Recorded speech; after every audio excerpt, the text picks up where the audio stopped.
Hare Krishna. Hare Krishna. Can everyone hear me? Yeah. So that was our Sunday prayer ceremony. Quite often people say to me, what is the secret to happiness? Is anyone interested in everlasting happiness? Anyone here? Put your hands up if you're interested. Okay, 3 or 4 people. So for myself, everlasting happiness comes when I'm connected to my source, who we call Krishna, who we explained to many of you. That's the bluish cowherd boy who you find in the photographs here, in the pictures. And when we do this chanting, which we just engaged in, did anyone feel anything? Hands up if you felt something while you're doing the chanting. Yeah, I felt a little bit of something. So that the chanting is connecting us directly to our source. These are eternal sound vibrations. This sound is called Shabda Brahma. In Sanskrit, the word Brahma means spirit. Shabda means sound, spiritual sound. So all of us are influenced by sound. Our whole lives are influenced by sound. Whatever we hear, we do. Why did you come to this yoga retreat? Because you heard there was a yoga retreat. Why do we go anywhere? Why do we do anything? Or why do we make all the choices we make? Right? It's based on one thing. It's based on sound. And this spiritual sound, which we just engaged in, that elevates you to the spiritual world. Because that sound is coming from another dimension. And when you are engulfed in that sound, and saturated by that sound, you feel your soul awaken and go back to that spiritual platform. And you feel bliss. So to find the happiness, everlasting happiness which we're looking for, it comes from hearing that sound continuously. The great teachers of the past have said, Kirtaniyaha Sada Hari. Always chant like that. So you come here today and then we engage in this chanting because it makes us happy, connects us to Krishna. And we try to engage everyone here to enjoy, to join with us and also feel that spiritual bliss. And if you come here during the week when there's no one around, you'll see me by myself just out there in the paddock, just dancing and chanting around. That's what I do here. We don't fix the fences or anything, that all just happens by divine arrangement. It's funny because I was... About a year ago, we have tennis courts just down the road, the bamboo tennis courts. My brother and I, we go down and play tennis, once a week or something. So I was down there at the court, so I turned up and, got out and I was on the court warming up, and then there's a couple of the local guys who are on the court next to me. And they said, "Oh, you've stopped praying, have you? You've come to play tennis, like you've stopped praying." I said, "Yeah, that's all I do down there all day. I spend there 8 hours a day just praying. Just dancing and chanting around the property. Well, that's all I do." But we do this as much as we can. And even if you don't do it together with other people, you can do it by yourself, just in your kitchen, if no one's around. If you're feeling a little bit low, hands up if you feel a little bit low sometimes. Okay, 1 or 2 people, they feel a little bit low sometimes. It happens like that. So I want everyone to put your hands up in the air. Right. This is yoga. How do you feel? Happy. This is called anti-depression. Right? If you have any depression, you just put your hands in there. Automatically, you can't feel depressed from that position. You can lower again. Or if you like, you can keep. It's up to you. So what we do, we just put our hands in the air and we dance. Hare Krishna, Hare Krishna. We dance, we chant like that. And when you dance, the soul feels light. Your soul feels free from all the worries, the troubles. Did anyone have any worries or troubles while we're dancing and chanting? It works. You can do it in your own kitchen at home. If no one's around, you just put your hands in the air, just go around the kitchen table. Hare Krishna, Hare Krishna, Krishna Krishna, Hare Hare, Hare Rama. It actually works. And if it doesn't work, I'll give you your money back. These things, they actually work. So that's the secret of success, secret of happiness. I've been doing this now for about 27 years. Every day we chant 2 hours on meditation on beads. Does anyone have any of their beads here? Can you hold them up so everyone can see? George. It's like meditation beads. You see in all the great traditions, yeah, there's 108 beads, which is considered a very auspicious number. Very good. Wow. Who are these kids? They're like great sages that have come from the Himalayas to teach us. So we have 108 beads. So we chant one mantra on each bead, go around 108 times, then back again 16 times. That's our vow every day. It takes about 2 hours of meditation. By the end of that, you feel pretty connected to the higher source, to Krishna. And it cleanses the heart. Cheto darpana marchanam. Chitta means the consciousness. Darpana means like a mirror. And marjanam means to cleanse. So it cleanses the mirror of the consciousness. So at the moment, our consciousness is covered by dust. Right? We think we are the body. You think you are a woman or man, or Australian or Indian, or doctor or lawyer. That is upadi, that is false. That is not who the soul is. So this chanting, it cleanses that material covering. And it brings you back to who you actually are, your spiritual reality. And that's when you begin to feel happy. That's where eternal happiness comes from the spiritual platform. When you're absorbed in this chanting. So that's what we did just then. I'm just trying to give you some introduction to why we do what we did. Because some people, they come here and they think, well, that was really good. Why did we just do that? But we do that all the time. We do that every day. Like that. There's only a few of us living here, so you'll see me and my wife out there 4 o'clock in the morning in the paddock, like going around chanting. You can come here and join us anytime you like. Okay, so I'll ask, does anyone have any questions or comments they want to ask about anything related to spiritual topics? Even material topics we can discuss, but spiritual is more elevating. Does anyone have something they'd like to ask? I've had a lot of questions this week from our yogis, and they've been asking very nice questions. They're a very intelligent, enlightened group. And I can see amongst many of you, there's many enlightened souls here also. So if you have any questions, we can try to.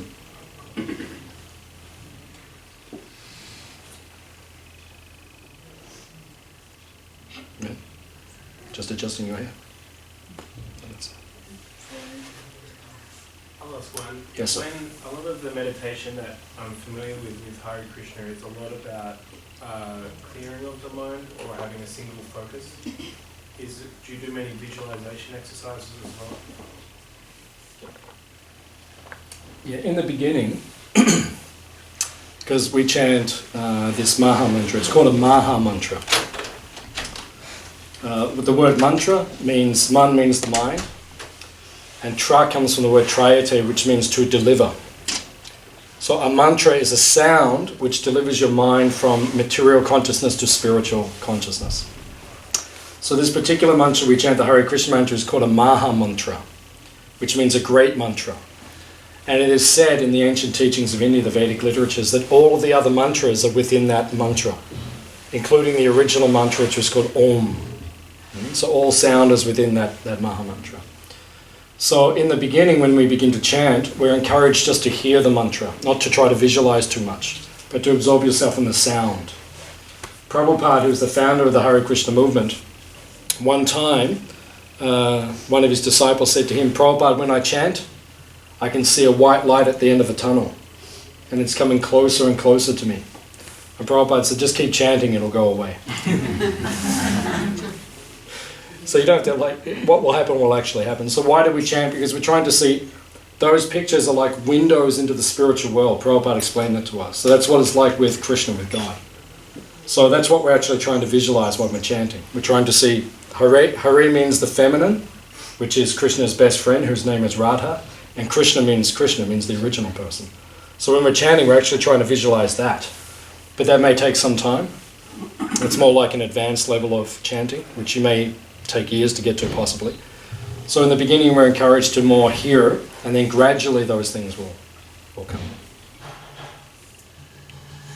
Nice question. Thank you. Any other questions from our enlightened group? Yes, sir. Prabhu, I was wondering how we can intensify our association with Him. With who? We are lacking despite of the best effort, but still we lack. Association with? With Him, with Krishna.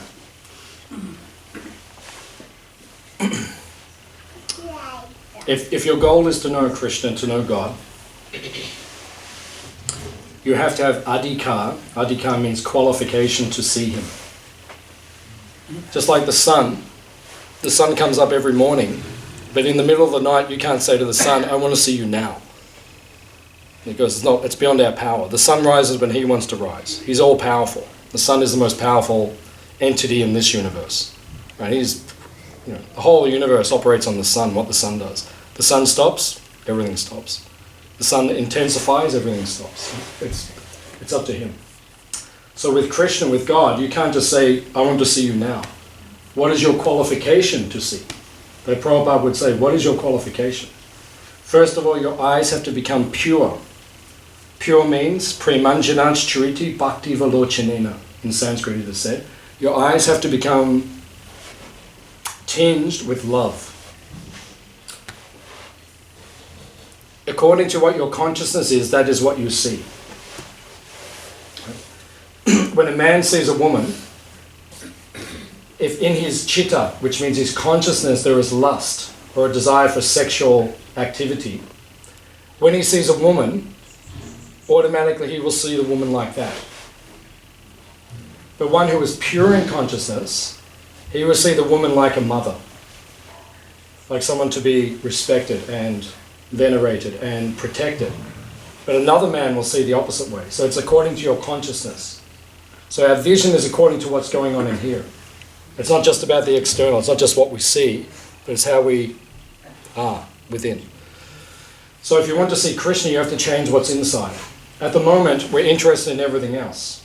We want iPhone, we want iPad, we want iMac, we want iRock. You want everything. We want all this, we want all this. So you're thinking about this all day, and then you pick up your beads for a couple of minutes, Hare Krishna, Hare Krishna, expecting Krishna to just drop in front of you. It doesn't work like that. So when your heart becomes overwhelmed with love for him, which is called in Sanskrit prema, he will be there automatically. Right? When someone loves you, right, there is no separation. Even if physically you're separated, you are with that person by the intensity of what's going on in your consciousness. And you will get to that person. Like if you love someone and there are obstacles, you will go through those obstacles to get to that person. So if you want to be with Krishna, you have to intensify. Now, how to intensify? That's the question. So how to intensify? So it is said, sadhu sangha, sava shastri koi, lava matra sadhu sanghe, sava siddhi koi. Sadhu, anyone know this word, sadhu? It's quite well known now, sadhu in Sanskrit. Sadhu means a saintly person or a spiritual person. So sadhu sangha, you need to be with those who are spiritually progressed. And then with them, then you will also develop that taste or that desire. But if you have no association, you cannot become. Just like Prabhupada would say, if you want to become a drunkard, you associate with those people. If you want to become good at making money, right, then you associate with the people who go to the stock exchange. If you want to become an athlete, you join the particular club. So according to what you desire, you associate with that group and you'll become like that. So if you want to know Krishna, you come and hang out with us. We're kind of addicted to Krishna. It's kind of like he's in our consciousness all the time. We're kind of into him. He's a very cool guy. And he honestly makes me happy. There's nothing else in this world, even my wife, I know she's going to kill me after, but she gives me a great deal of happiness, and she's my best friend, but still, nothing replaces my relationship with Krishna, because he is the source of my happiness. And when my soul is connected to him, I feel complete. When he is distant from me, by my own activities sometimes, I feel distant. I don't feel complete. So that is called yoga. The word yoga means union. So bhakti yoga, bhakti means love or devotion. So how to get that love or devotion to unite with Krishna? When that develops through associating with the right, then you'll develop that love for Krishna also. Is that an okay answer? Any other question?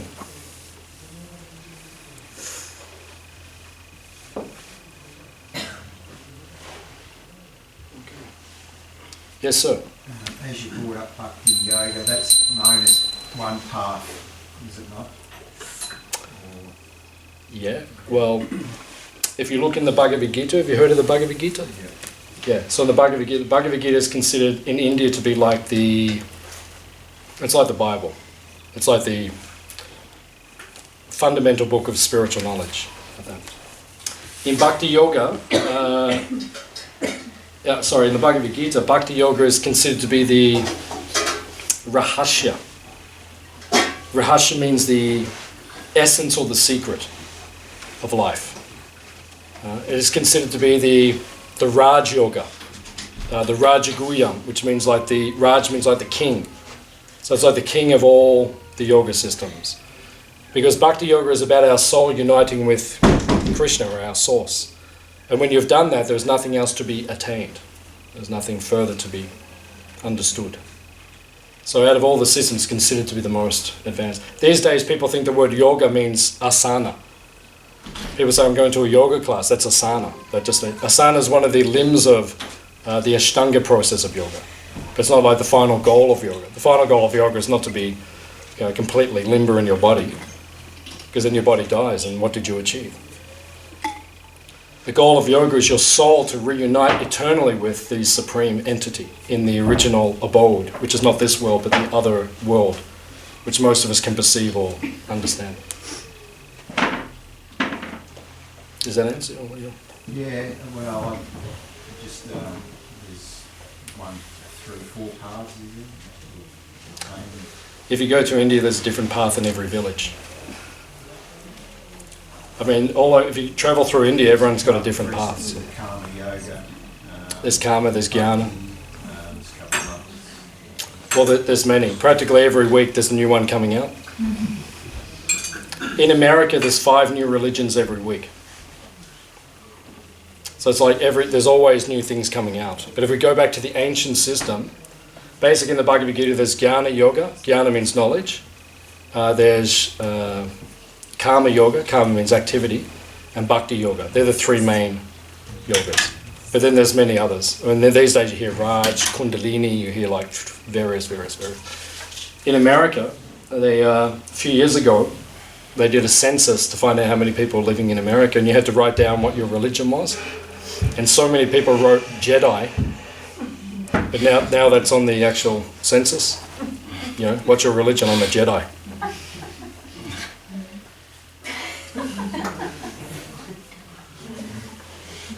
wasn't trying to insinuate anything.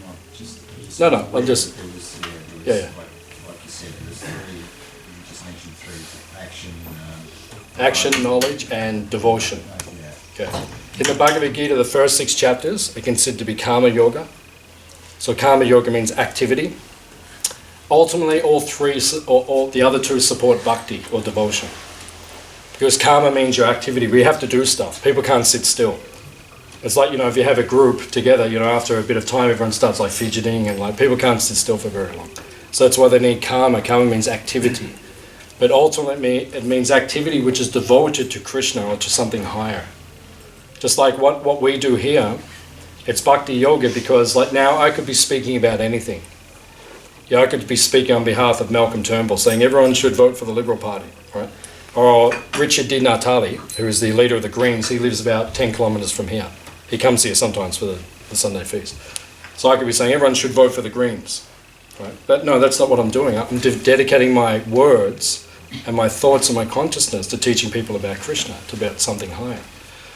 So that's bhakti yoga. So karma yoga ultimately leads to bhakti. And jnana, which means study of ancient teachings, that ultimately is meant to bring you to become devoted. Because these days people just study and study and study, and there's no conclusion. That's what universities are about. Just study and study and study, but what's the essence of it? And if you go to university, you go to Melbourne University, which is one of the top 30 universities in the world, where's the Department of Spiritual Knowledge? You can learn about every other thing. You can study, get a PhD on aardvark stool,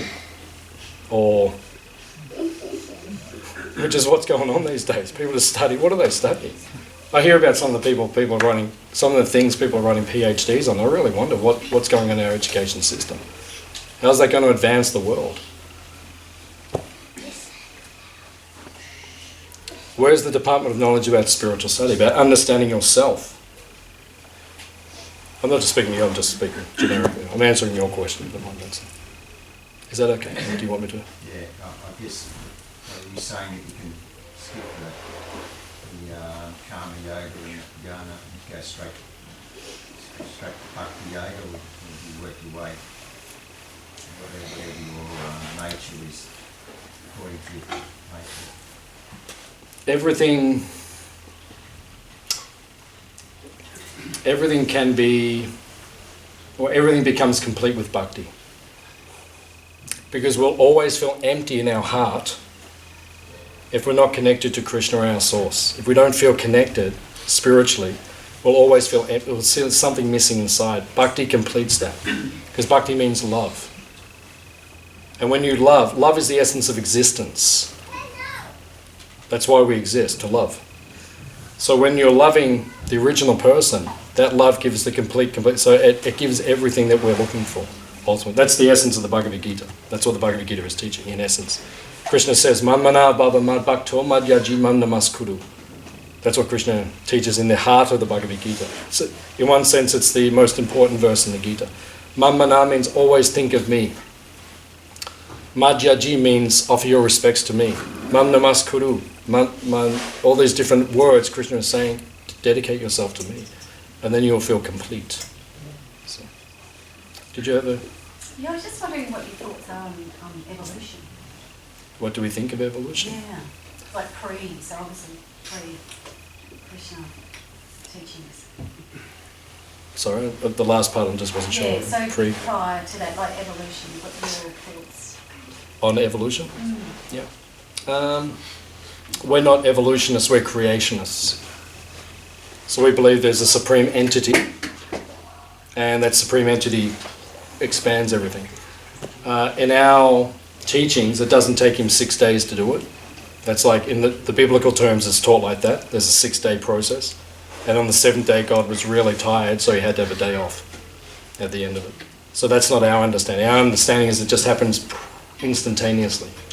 Everything we see, which goes on, planets and planets and planets within this universe, and this universe is said to be one universe within many universes. It all just happens by supreme potency, obviously. So we don't believe in evolution. It was around about 150 years ago that Charles Darwin wrote The Origin of the Species, which was his paper on evolution. He was Charles Darwin, if you look at his life, he was a theist and an atheist at different periods of his life. So he swung back and forth himself. Sometimes he thought in parts of his life that there was a creation, and other times he said there was evolution. But he writes in The Origin of the Species that the theory as it stands cannot be proven. He says it himself in The Origin. And up until right now, 2016, there's no proof of evolution. We can't substantially prove that it took place. So that's our understanding. We don't accept it. Any other? In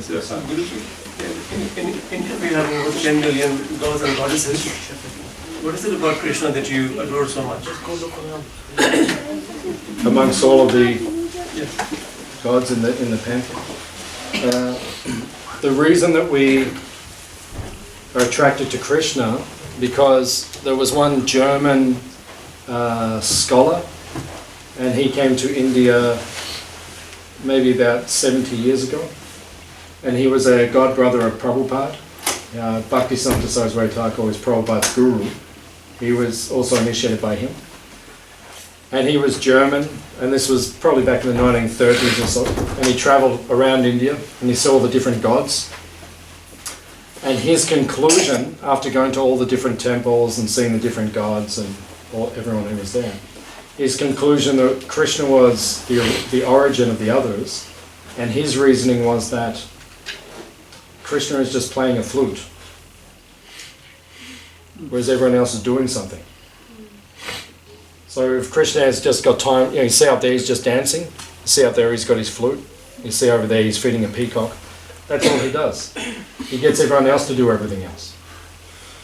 Right? If he wants to destroy the universe, he gets Shiva. If he wants to create the universe, he gets Brahma. If he wants to maintain the universe, he expands himself as Vishnu. But he himself just enjoys. He is Leela Purushottama, which means the one who just enjoys loving pastime. You see, he's just having fun. I mean, he's dancing up there with his friends. Over there, he's sitting on the bank of a river feeding a peacock. Up there, he's playing his flute with his friends and the cows. That's all he does. So, as for why I'm attracted to him, I suppose if I have to really be honest and I have to really analyze my consciousness very deeply, I also don't really want to do anything.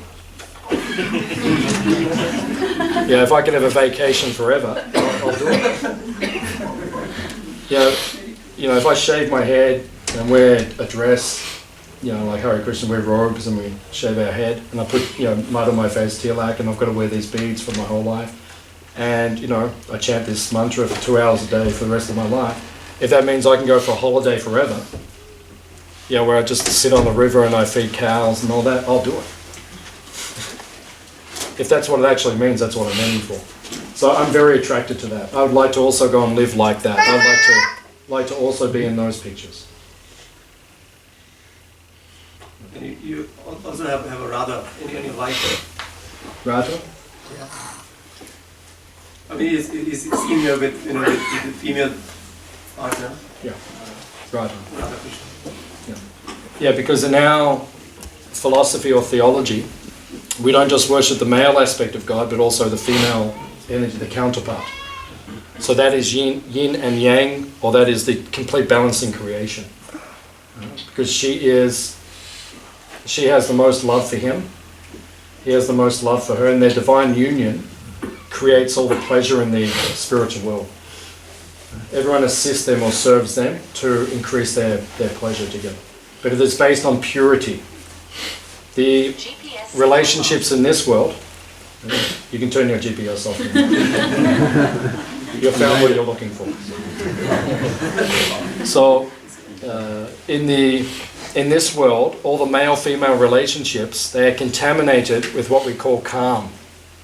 Calm means lust, or ultimately it means selfishness. If you analyze all our relationships in this world, we don't do anything for anyone practically without some ulterior motive. Even though it just be a very tiny amount. You know, Prabhupada said, the founder of the Hare Krishna movement, he said that the closest thing we see to pure love in this world is the love between the mother and the child. That is extremely selfless. To give to, just in the back room, if you go there, you can hear the lecture, because it might just be easy for him, because then you won't get so restless. So the relationship between the mother and the child, that is selfless. Like that. So that is the closest thing you'll find in this world too. But even still, you'll see everything in this world, we still have, basically we're selfish, that's our consciousness. We're very much motivated by what we get in our lives. And in order to enter that world, in between those two entities, between Krishna and Radha, it's completely selfless. There's no lust or calm, but it is prema. Prema means selfless love. So in the spiritual world, to qualify ourselves to go back to the spiritual world, we also have to become selfless. At the moment, we're very selfish. We're motivated a lot by what we do, to different degrees. Different people are like that. So, is that okay? Thank you. Any other question? Madam? How do you stop your mind from worrying and thinking about things which are not in our control? Consume so much of our energy and time and still cannot control it. Probably jump off a bridge or... If you work it out, let me know. It's hard to stop the mind. Bhagavad Gita, in the Bhagavad Gita, Krishna says the mind is chanchala. Chanchala means flickering, like when a candle is in the wind, right? When it flickers. That's what the mind is like. The mind changes every 6 seconds. Like, just goes all over the place. Like that. So to control the mind, Krishna actually answers this question in chapter 6 of the Bhagavad Gita. He gives 2 instructions if you want to conquer the mind. He said abhyas and vairagya. Abhyas means practice. You have to practice controlling the mind, right? Especially when we're doing our chanting, our meditation, we do like 2 hours a day. So you're chanting and the mind goes off, then Krishna says bring it back. and then it goes off again, and then bring it back, and then bring it back. So like that. It takes practice. And over time, it becomes easier to keep the mind fixed on one thing. And vairagya means detachment. Another way to control the mind, you have to detach yourself from it. Don't take it so seriously. If you live your life as a slave to your mind, you'll never be peaceful. And you see, most people in this world, they're just controlled by their mind, completely dictated. Whatever the mind says, oh, do this, taste this, touch this, be there, go there, like that. They're just following their mind, and you'll never be happy doing it. Because the mind can't make you happy. So if you really want to bring the mind under control, the mind needs what Krishna teaches in the 2nd chapter of the Bhagavad Gita. He says, param drishtva nivartate. Nivartate means giving something up.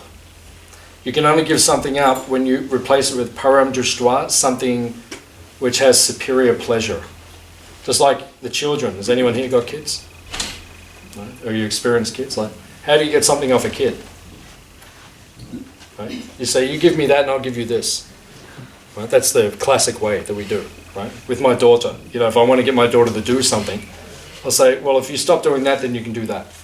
And she goes, oh yeah, that sounds good. And then she's into that. So that's how you deal with your mind. If your mind's giving you troubles because it's trying to pursue material things and it's ending in frustration, then give it spiritual things. Pleasure. So you come here to Hare Krishna Valley, it's quite a nice place. The people are quite nice. The first time I walked into the Hare Krishna temple, I didn't want to leave. That's how I felt. Because I felt like the people are great, the food is really good, and the atmosphere is nice. And then I never left. I just stayed there. Because I found something better than what I had outside. My outside life was okay. I came from a good family, we had everything we needed, but always I felt like there was something missing. So when you get that higher thing, then you can just let go of it. So ultimately, if you want to control your mind, you have to give it something higher. Probably do some chanting, that might help. I do it and it's working for me. So that's all. I can only advise what I do. And then. Any other question? What's the difference between paint or the mud on your face or your clothes? What's in it? It's war paint. I'm in a battle. In one sense, that's true. In one sense, that's true. Because I'm trying to give up the material way of life. And to give up the material way of life, you have to be very focused. People find it hard to discipline themselves. They always keep going back to bad habits. So in one sense, it is like wall paint. That's how I feel when I put it on in the morning. Like, I'm not going back to that kind of life, material life. Because it never makes you happy. But what it actually means is that it's tilak, it's sacred clay from the river Ganga or the Ganges in India. And that river is holy, it is sacred, it has a sacred vibration. If you've ever been in the river, it doesn't feel like the Yarra River. It kind of feels like there's something spiritual about the vibration of the water, the river. So I've been there before. And the clay from that from the bank of the it's considered to be sacred also, so we apply it to ourselves. And it denotes, if you go to India, there's a lot of people who shave their heads and they wear robes. A lot of people do this. But we have a particular mark. The people who follow Shiva, they have 3 lines going across their head. So then you'll see them and you'll think, it's like a policeman, like when he puts on a uniform, you say, oh, that's the policeman. So when they have 3 lines, it shows, oh, that's the followers of Shiva. So this shows that we're the followers of Vishnu or Krishna. So that kind of shape, which we have there, you can see Krishna's got it himself, like that. That's Krishna's toe. And that shape there, that is called a sacred leaf, which is called tulsi or tulasi, which is on his feet or on his toes. So it kind of designates that we're followers of Krishna. So that's the technical. So. Any other questions? Yes, madam. Do you have any specific or different philosophies on marriage and love and sex and pleasure as a Hare Krishna? Yeah, you have to be a little more specific because you covered. Okay, so do you have different, marriage, how that works, whether it's different to a Western sort of marriage of choosing a partner and marriage? marrying them? Is the ceremony involved? And Oh, yeah, do you yeah. abstain from sex, or is it just the procreation of the pleasure? Yeah, there's different levels of commitment. It's like, if you go to a church as an example, you've got the minister and you expect him to be holy and to be following a particular way. You don't expect everyone in the congregation to be following that. Those of us who are like serious, we're like monks or priests, we're kind of on that level. That's our commitment. So yeah, we only have sex for procreation. That's our choice. Like that. And we sit well with that because that suits our spiritual commitment. But we don't expect everyone in this room to follow on that level. At least to be a Hare Krishna member, you have to at least be on the level only sex in marriage. That's considered, in our philosophy or our culture, that's considered correct or proper. It's a little old-fashioned. It doesn't always sit well with the modern world, but that's our standard. And then marriage, in terms of, we choose, I got remarried about 18 months ago to a Tuya. There was just my wife. She's just outside at the moment. So I chose someone and she chose someone who has the same value system and who the main merit of their life is spiritual focus. I couldn't marry someone from the outside because I get up at 4 a.m, meditate for 2 hours a day, only have sex for procreation, pure vegetarians, we don't even drink tea and coffee, no garlic. I mean, we're pretty radical. So most people wouldn't want to marry me. Kind of like, most people are like, nice guy. We'll go and see him once a month and listen to what he says, and as long as he feeds us the food, then everyone's good. But yeah, I mean, that's a lifestyle choice, so that's how we choose to live. And in terms of the actual marriage ceremony, you can see my marriage on YouTube if you want to see it. You can see the culture, like how it's done. Yeah, it's a Vedic or an ancient Indian system. My relatives came. I've been married twice in the Hare Krishna movement because my first wife were married for 17 years. Then she felt that she didn't want to practice on my level anymore, which was okay. So there's no animosity. We didn't have any arguments or anything. We were just parted ways. She's a yoga teacher now, so she just went off to follow her ideals, and I'm still following my ideals. So we're still friendly, but just it wasn't suiting us anymore like that. And then at Tuya, we got married, and it's based on the same.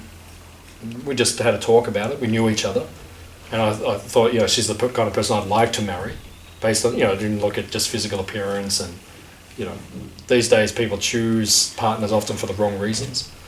So we chose each other based on our spiritual commitment ultimately.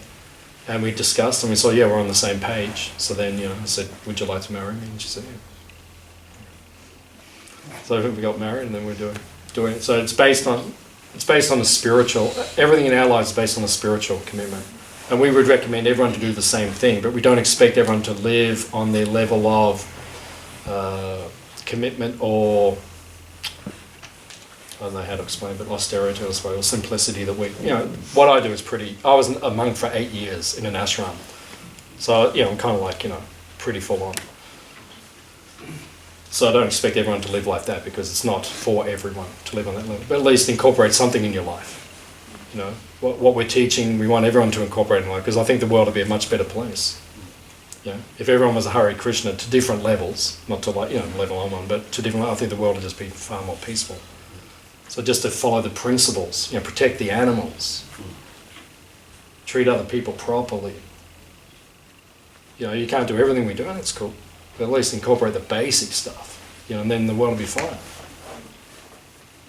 One thing I'd probably do if I was the president of, the earth right now, not that I have to be, but anyone who's got half a brain could do it.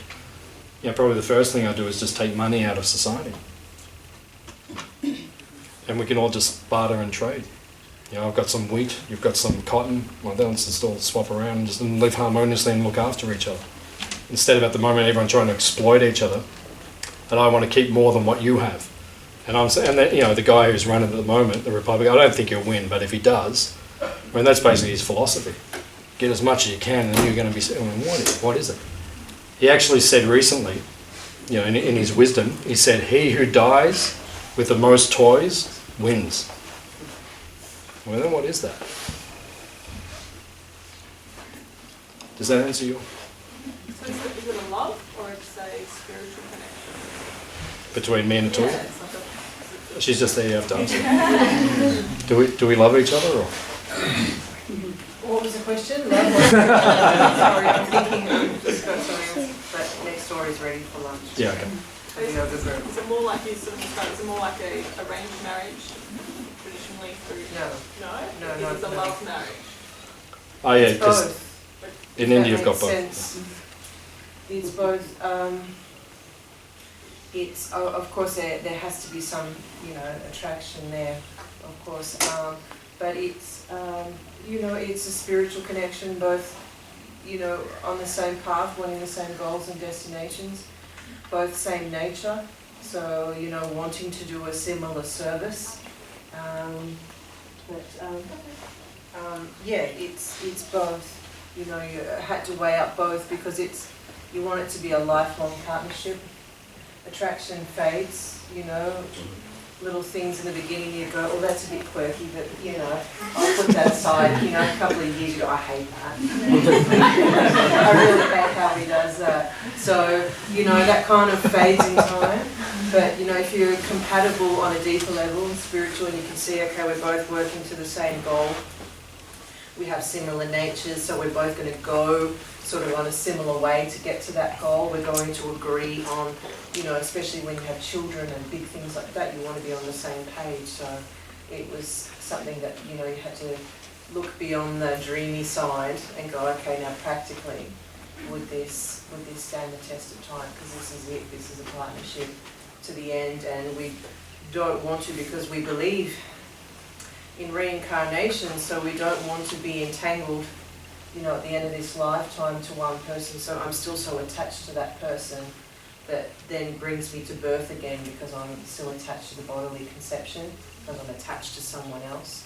So it's looking at something like, we can push each other, love each other, but much more beyond this bodily conception because we both want to get each other home rather than, entangled in another birth. Yeah. Very nice answer. Yeah. Very good. That's why I married her. She just says it as it is. And I was just looking for someone who'd tolerate me, so my quirks and everything. So all the yogis, if you'd like to depart at this point, and your lunch will be served, and then the rest of you will have lunch in about 20 minutes. Yeah. So this is just a commercial break for a minute. We have a yoga retreat this weekend here at Hare Krishna Valley. All these guys are in the middle of a yoga retreat. So they'll be following a little bit of a different schedule to the rest of us. You'll get something to eat as well. Just tell those guys to eat everything.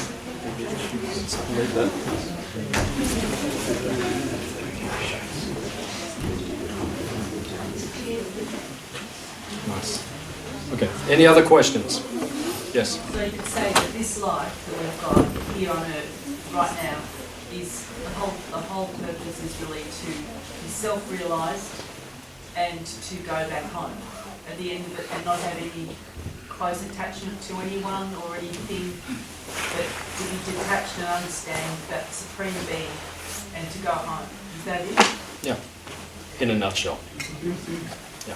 That's it. Specifically to Krishna, understanding he is the supreme being, not an ambiguous or an undefined entity, and yet to develop love for him. And not that we lose our love for each other here, but we just see each other in relation to Krishna. More on the eternal platform than just on the temporary bodily platform. Because at the moment we relate to everyone based on our body. And as long as you do that, you can't transcend. So when you overcome that bodily attachment and develop into spiritual attachment in relation to Krishna, as like Atui, my wife, is Krishna's servant, I see her like that, then that's the perfection of consciousness or vision. Krishna says in the Bhagavad Gita, Pandit Samadarshana. That means, Pandit means wise. You hear these days the word Pandit. They say, oh, he's a Pandit, he's wise. So Pandit Samadarshana. Darshan means the vision of someone who has spiritual vision. He is learned. Yeah. Whereas these days people, they have material vision. Well, they don't have soul. There's soul consciousness. Yeah. That, to understand that soul consciousness is big, isn't it? Yeah. Yeah, that's the essence. If you've got that, then yes, you're understanding things properly. Otherwise, yeah, in a nutshell, you got. Any other question? Just a comment, but the person who asked the question, I think she's out, but when she asked about the concept of evolution and you said we are more creationist than evolution, but just in case, like sometimes it takes a while to get rid of that concept, like it's somehow that is there, the evolution concept. But I heard like someone from the societies was explaining one, like it's, that concept comes more to the level that we are trying to evolve about consciousness. You know, it's no evolution about the external, about the body, think that in 50 or 100 years time we're gonna get rid of this thing, because it doesn't seem like we need it, you know. Like it's not in that level, like that level of consciousness, the level of evolution comes to the level of consciousness. How to, we're trying to become better person every time. And even if we have to come back, you know, hopefully we will be, you know, better people in the next life by trying to work spiritually in this lifetime and get rid of all of that luggage that we don't need in our hearts and in our minds. Yeah, good. Nice. You've been here before? Any other question? How you can grow up the bhakti in your mind? Just for read the books? Or just have to go in satsang, or you have to do the chanting every day? Develop bhakti in your mind. Yeah. How you can grow? How can you grow? Yeah. There's 5 main ways to grow. Sadhu Sangha, Nama Kirtan, Bhagavat Shravan, Srimurti Shradaya Sevan, and Mathura Vas. These are the 5 main ways to develop your bhakti or your love for Krishna. First one is Sadhu Sangha. So you have to associate with the spiritual people. Then you will get it. Because you become like who you associate with. If you associate with particular people, you become like them. You develop their habits, their qualities, their likes. Everything is developed. So you have to choose carefully who you associate with. Okay. The second thing is Nam Kirtan. Nam Kirtan means chanting, like we're doing before, we're all chanting together, or on the beads. Together or silently or by yourself or with others, you have to chant. That will make you love Krishna. Third thing is Bhagavat Shravan. Shravan means to hear the Bhagavat, the ancient teachings. So either way you read them, or like now we're hearing it, about it. Those 2 ways, that will give you love for Krishna. Fourth thing is Mathura Bas. Mathura Bas means to live in a holy place. So you go to India, there's Vrindavan, Mathura, Dwarka, all these holy places. You go there, they will give you love for Krishna because there's spiritual power in those places. Or in Australia, you come here to Hare Krishna Valley and you can live your whole life happily with the cows. You know. This is a spiritual place. Many people when they come here, not like, you know, Indian people, but Western people, they come here and they don't have a lot of exposure to Hare Krishna, but they come here and they get here, and a lot of people say to me when they get out, they go, there's some energy here. So when you come to a spiritual place, you will feel the spiritual energy and it will affect you. Is it possible for a married person can stay with for the family, right? Suppose I'm married, I can run away from a family, right? You want to run away from your family? Just one second. If the people can get the peace of mind. If you run away from your family? Suppose if they want to. What's that? If suppose I want to run away from my family, right, to join the Hare Krishna, can I get the peace of mind to stay away from my family to get through? We don't tell anyone to run away from their family.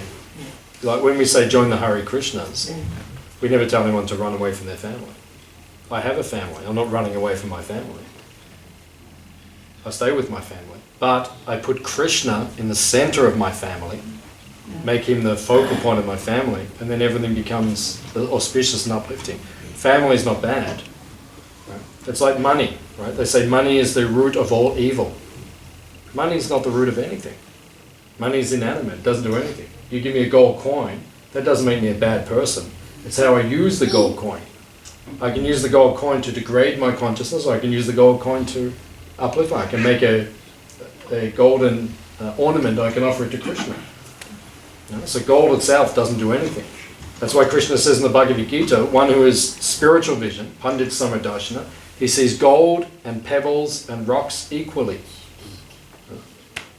So you don't need to leave your family to become Krishna conscious, but you make your family Krishna conscious. That's the point. If you want to leave your family, like you said, to get rid of your headaches, that's your choice. You know, speak to your wife, and if she says go, then you go.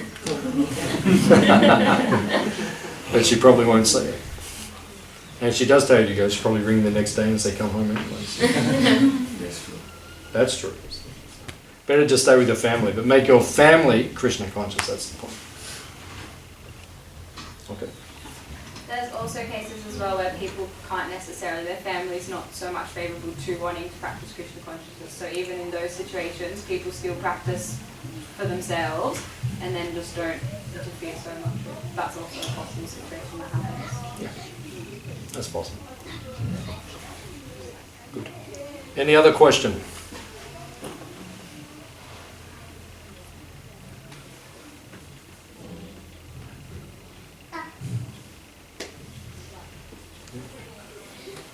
Everyone has attained enlightenment.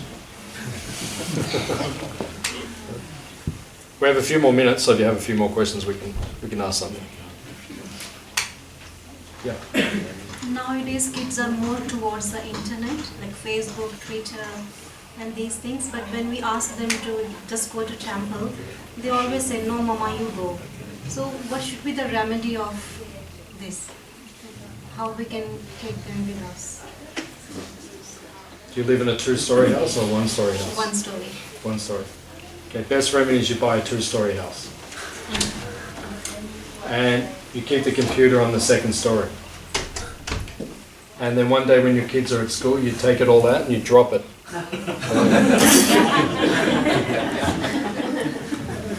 And then your kids come home and they see your computer and they say, and you say, now we're going to the temple. Smart. They will take the phone. Huh? They have iPad, they have mobile, they have... Yeah, but who gives it to them? It's interesting because you know who invented the iPhone? You know what his name is? No. Steve Jobs. You've heard of him? He owns Apple. He passed away a few years ago, right? He used to go when he was a student in university, he used to go to walk across, was it Boston? Where he's from? Boston? Yeah. He used to walk 7 kilometers every Sunday across Boston, barefoot, because he was hippie, back in those days, across Boston to the Hare Krishna temple, to have the Hare Krishna food on the Sunday. He said it was the only good meal he got all week. And then he would wash the pots in the temple and then he would go home. Right? Come to the temple, wash the pots and then go home. Right? And then he became the richest man in the world. Right? So it's interesting because he invented the iPhone, but he only let his kids use it maximum 1 hour a day. And he thought that it wasn't very good, that everyone else was letting their kids use it more. So my daughter, when she comes home, the first thing they do, they just walk in, they grab the iPad. I say, hey, wait a minute. That outside, you go out and play, get on your bike, go on the trampoline, go and see the cows, all these things. She can do a little bit, that's okay. But it's you who is controlling, not the kids. If the kids are controlling you, then what's going on? I didn't say to my mother, oh, I'm going to do this. My mother, hey, you have to have some balance there. So you don't just let them do whatever they wanted. 1 hour a day, that's enough. Even that's too much, actually. Was life better before we had these things, or better since we got these things? Okay. Hands up, it's better before we got all these things. Yeah, see, so what are we doing? Where's the world going?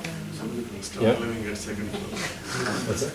I said, start living at second floor. Yeah. I'm coming to your house tonight, I'm going to get everything. Lucky you've got a second story house. Monica's going to freak out a little bit, but... It's okay for me. Any other? Yeah. Just to add on to that, like with the kids, also depending on the age group and whatever the local temple situation is, there's usually programs as well for different age groups. So you're giving them that alternative, if it's engaging enough and they enjoy it enough, when they come and make friends. Like the biggest thing is if they have friends at the temple and stuff, then they want to come. Like in the congregation in Melbourne, a lot of the devotee children, they actually want to come to the temple because that's their social circle as well. So the parents come to do their service, but the kids also want to come because they've got enough association there with the other kids. So then it's very good. That's good. Where do you live? Thomastown, Melbourne. Thomas, yeah, so you're close to the temple in Melbourne, you can go there. And also in Melbourne they have Bhaktivedanta program, which means all around Melbourne in people's homes, they meet every week, right? And they discuss about Krishna and they have things for the kids and like that. So if you find out from the temple, they can tell you in your area, like where that is, and then you can join that. Do you get? Any other question?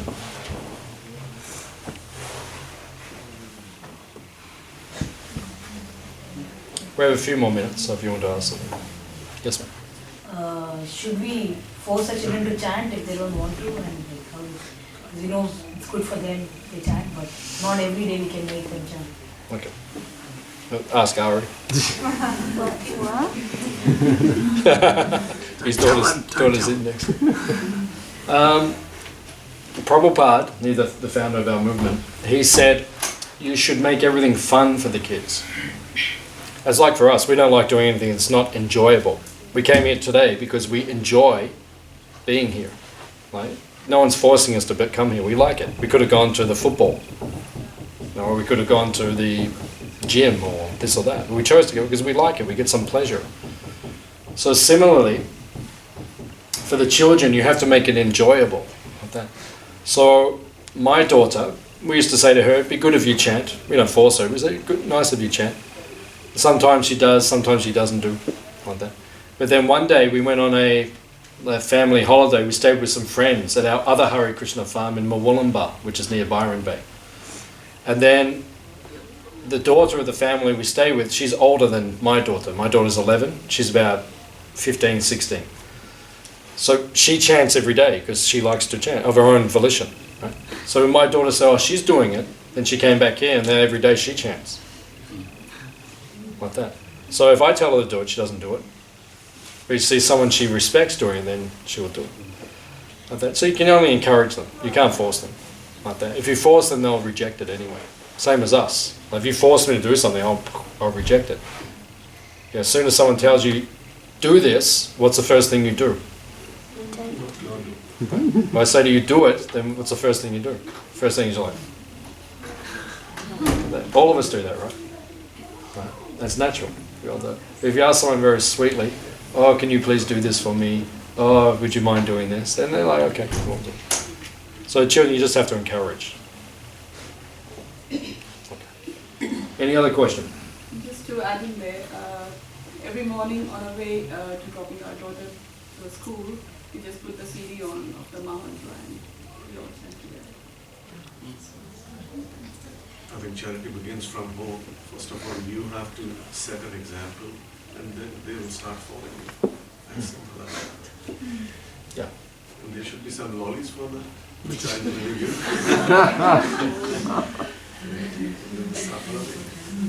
Yeah, I mean, action is stronger than precept. So we always say that. So if you set the example, people will want to follow you. If you're telling them to do it but you don't do it, then it's like Mahatma Gandhi. You've heard of Gandhi? Yeah, you're from India? Yeah, you know Gandhi? Yeah. So Mahatma Gandhi, one girl, lady, she brought her daughter. And she brought to Mahatma Gandhi, and the child was eating too much sweets. So she said, "Gandhi, ji, you please tell, stop eating sweets." So he said, "You bring her back next week." I said, "Okay." So after 1 week, brought the child back. The child walked in, and Gandhi said, "Stop eating sweets." And it's like, "Okay. Not too many. You can have not too many sweets." The child was like, "Okay." So we walked out, right? And the child was, "Oh, Gandhi." Everyone respect Gandhiji. So Gandhiji told me, so I will eat less sweets. So the mother said, "Why didn't you say that last week?" He said, because last week I was eating too many sweets. So what's the use you tell everyone to do something, you don't do it yourself? No, my daughter's sleeping when I'm chanting. Yeah, so then parenthood means you have to incorporate the children in the activity. Like I took my child, my daughter to India, right? So I took her Mayapur, Puri, Brindavan, the holy places. So she's with me every day. So everything I do, she's doing it with me, like that. So then they say, oh, he's doing it, he likes it, it's good, and then they follow along. So you have to incorporate, you have to do it with them. Then it works. So wait for her to wake up and save some chanting for when she's awake. So it's easier when they're asleep, obviously, because then you can get it done. Because when they're awake, they're pulling you like the whole, yeah, like a monkey. Your daughter's like a monkey? Yeah. Okay. My condolences. Any other question?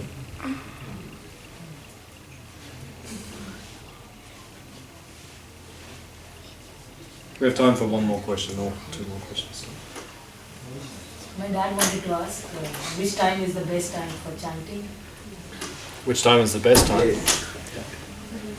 The best time for spiritual activity, chanting especially, is Brahma Muhurta.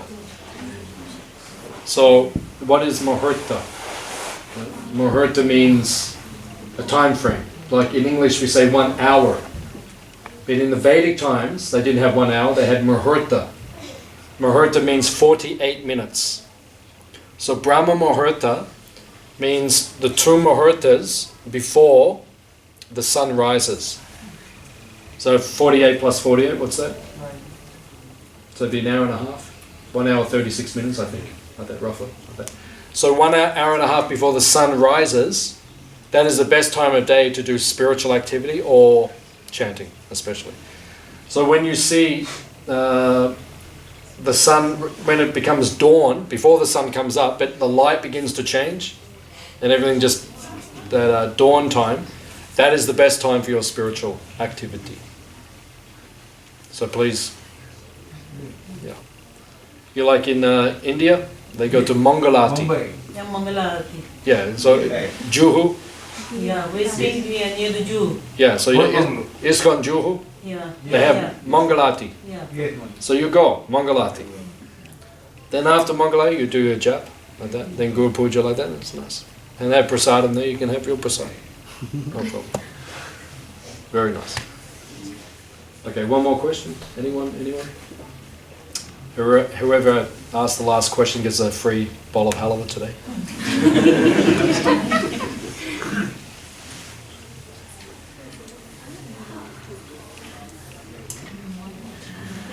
Yes. I want 2 bowls of halwa.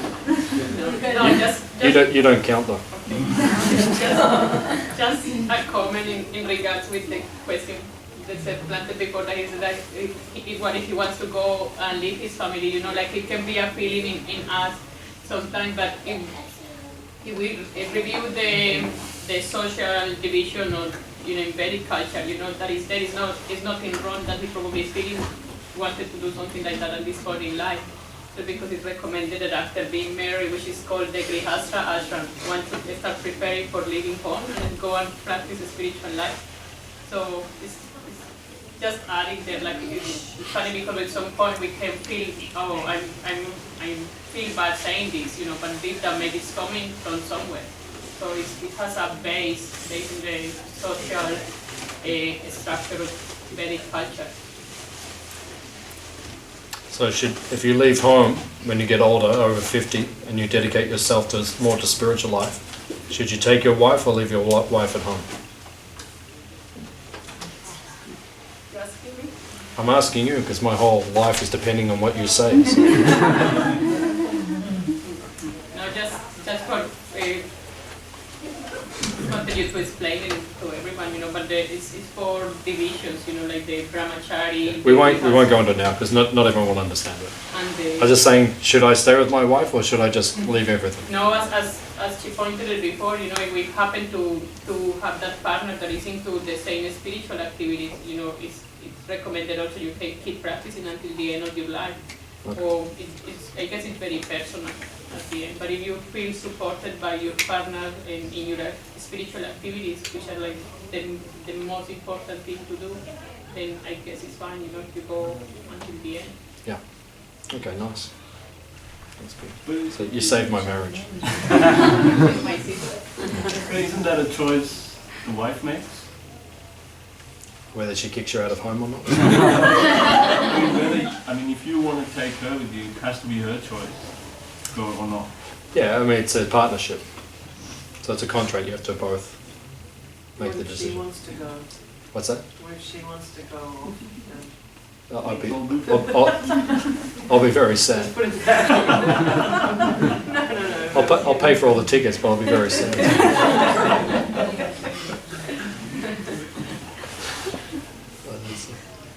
Okay. Anything else? Ask question. Okay, nice. Yeah. Why you chant loudly? Before or individually, or what do you Yeah, mean? my point. In the mind, I chant or speak loudly. You mean jap? Yeah, jap. Hare Krishna mantra. Yeah. There's 3 types of chanting. One is in the mind. Yeah. One is by ourselves, but loud. Hare Krishna, Hare Krishna, Krishna Krishna, Hare Hare, Hare Ram, Hare Ram. Meditation, like audible. And the other one is together with everyone. So the most powerful is together. Yeah, together. The second most powerful is out loud. And the third most powerful is in the mind. So you should speak loudly, or means audibly. Hare Krishna, Hare Krishna, Krishna Krishna, Hare Hare, Hare Ram, Hare Ram, Hare Ram. So meditate like that. But when you become very advanced, like very spiritually advanced, you can do any of the 3, and it's the same. But because we're maybe not so advanced, then at the beginning you should chant a little loudly. Not too loud that you wake everyone up. Like in Melbourne at the temple's in Albert Park. So in the morning after 4:30 in the morning, and then 5 o'clock everyone starts their chanting. And then the boys used to walk, some of the Indian boys used to walk around the block. So they go past everyone's house. Hare Krishna, Hare Krishna, Krishna Krishna, Hare Hare, Hare Ram. So all the neighbours used to ring the president. There's to say, can you tell your boys to or stop going around 5 in the morning? So he made a rule, no one goes around. Between 5 and 7, you can't go around. After 7 o'clock, then you can. Because sometimes we just think of ourselves. You have to think there's other people in this universe besides ourselves. If you haven't realised that. There's a few other people here, not just us. Anything else? So when we're doing the japa, what needs to go in our mind? The sound. That's it? And it has to be clear? Yeah, it has to be clear. You listen to yourself when you're chanting. Yeah. Make a recording of yourself. Tape record yourself, or what these days iPhone or something, right? And listen to yourself. How do you see? Some people are. What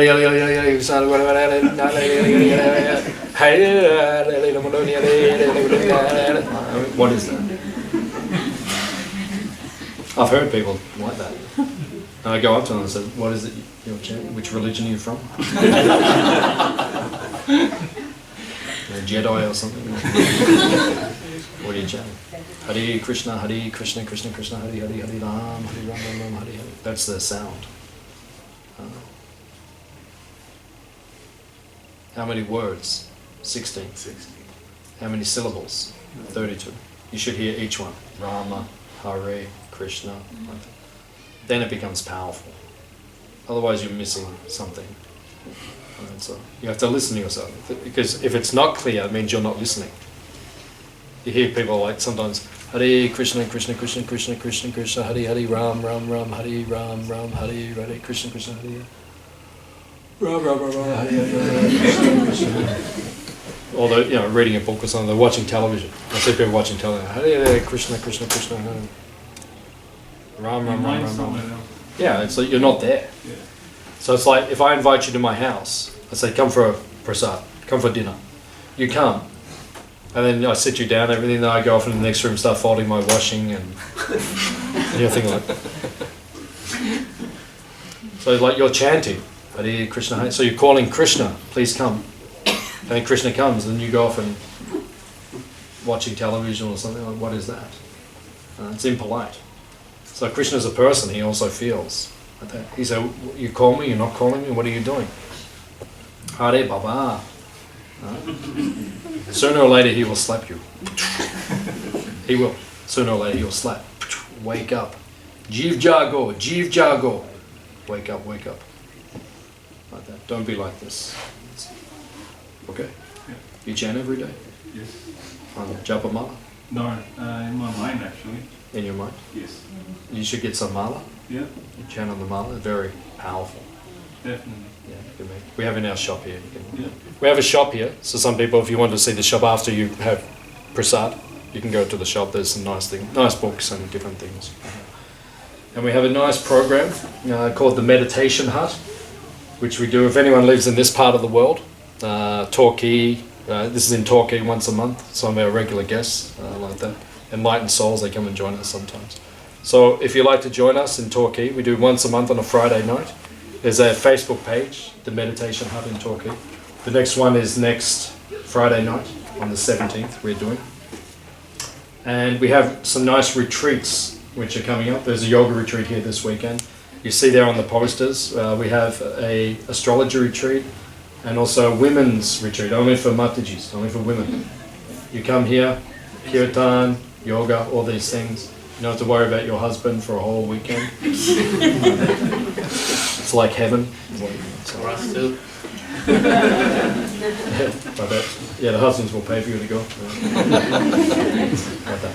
No, it's a nice retreat. Gitanjali is coming. She's a great yoga teacher, and she's a very expert teacher in kirtan and chanting as well. She'll be here also. So yeah, you can look on our website, or you can contact me if you're interested. So Hare Krishna. Thank you all for coming. Very nice to see you all here. Thank you so much. Please come again.